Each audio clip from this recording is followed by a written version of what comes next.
နောက်တစ်ခုကစကိုင်းတိုင်းရွှေဘုံမြို့နယ်မှာကင်းလက်ရန်ထွက်လာတဲ့အကြမ်းဖက်စစ်ကောင်စီတပ်သားတွေကို PDF တွေကတိုက်ခိုက်တာအကြမ်းဖက်စစ်ကောင်စီတပ်သား3ယောက်သေဆုံးသွားတယ်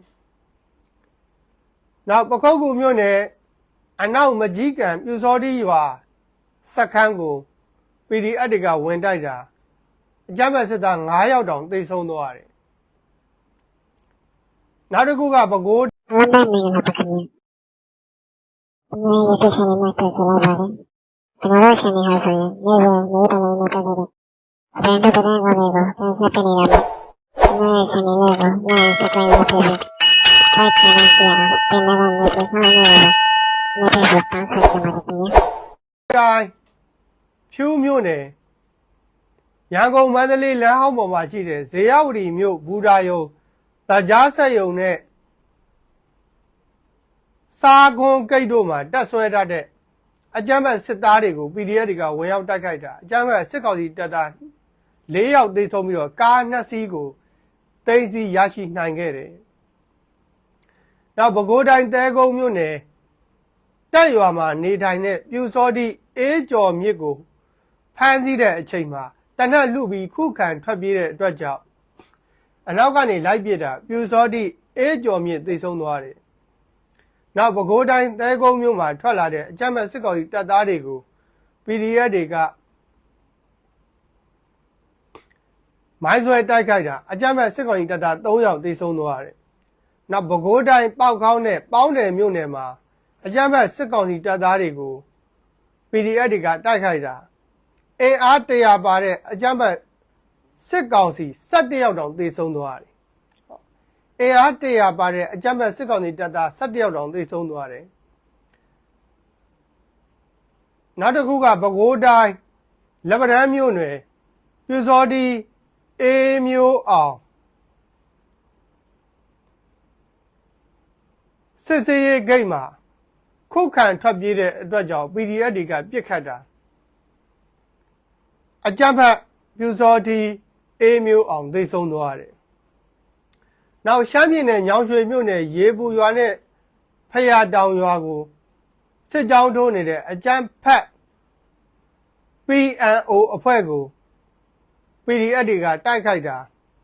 အကြမ်းဖက်စစ်ကောင်စီတပ်သား10ယောက်သေဆုံးသွားတယ်။နောက်နေပြည်တော်အမှတ်3စစ်ကြောရေးနဲ့တဲခိုရေးတပ်မှာ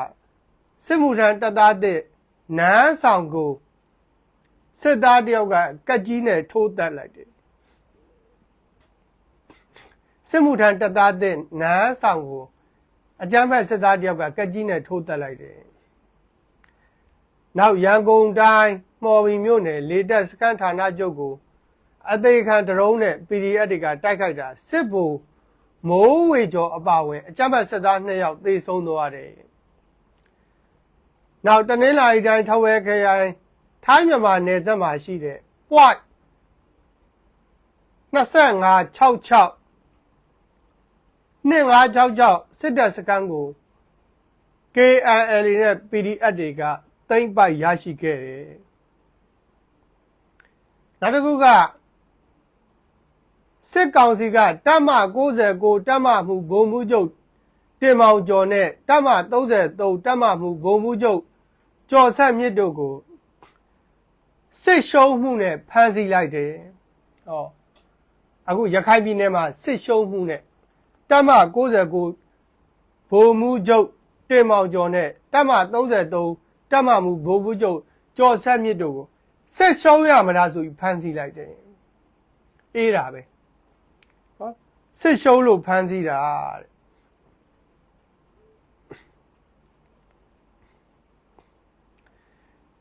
နိုင်ရီကလေကြောင်းရန်ကာကွယ်ရေးစခန်းကထွက်ပြေးလာတဲ့အကြမ်းဖက်စစ်ကောင်စီတပ်သား3ယောက်ကိုလက်နက်တွေနဲ့အတူတူချင်းကာကွယ်ရေးတပ်အရှို CDF ကဖမ်းဆီးနိုင်ခဲ့တယ်။အခုဆိုရင်အာရကတပ်တော် A ကနိုင်ရီကလေကြောင်းရန်ကာကွယ်ရေးစခန်းရေကြီးမြို့နယ်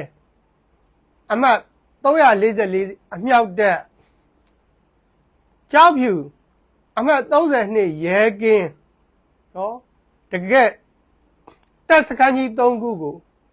နေလန်းကလာတိုက်ခိုက်နေအဲ့ဒီတပ်စခန်းကြီး3ခုဟာ တော်ကိုအရေးပါတယ်အခုငါဖဲမျိုးနယ်မှာရှိတဲ့နိုင်ရီကန်လေကြောင်းရကာကွယ်တက်ဆိုရင်အကိုစားဖွင့်လှစ်ထားတဲ့နောက်ပိုင်းနဲ့စစ်ဌာနချုပ်လို့တော့ပြောလို့ရတယ်ရေကြီးမျိုးနယ်မှာရှိတဲ့အမှတ်344အမြောက်တက်ဆိုလို့ရှိရင်လည်းပဲဒါ ARV တိုင်းမှာရှိတဲ့အမြောက်တက်ကြီးတွေကတကယ်ဒိတ်ဒိတ်ကျဲကြီးပေါ့ဗျာနောက်ကြောက်ပြမျိုးနယ်မှာရှိတဲ့အမှတ်32ရဲတက်ရင်ဆိုလို့ရှိရင်လည်းပဲဒင်ညဝရီရေတပ်ဌာနပြောရဲ့ကာကင်းစကန်ဆိုလည်းဟုတ်တယ်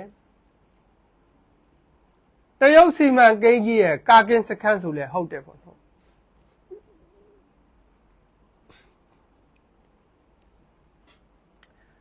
နောက်နောင်ရှိုမြို့နယ်ကိုထိုးစစ်ဆင်လာတဲ့အကြမ်းမဲ့စစ်တပ်ကို TNL ကတိုက်ခိုက်တာအကြမ်းမဲ့စစ်ကောင်စီထွက်ပြေးသွားတယ်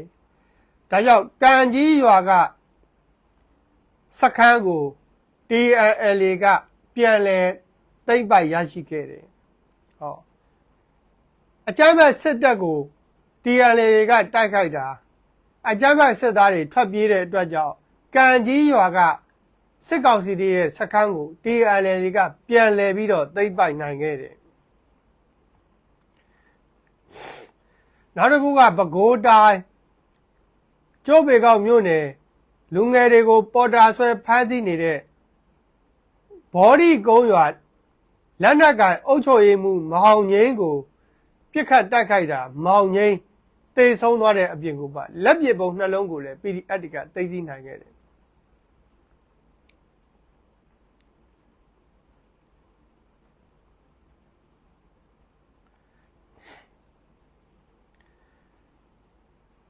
နောက်ကချင်ပြည်နယ်ဖားကန့်မြို့နယ်မှော်စီသာ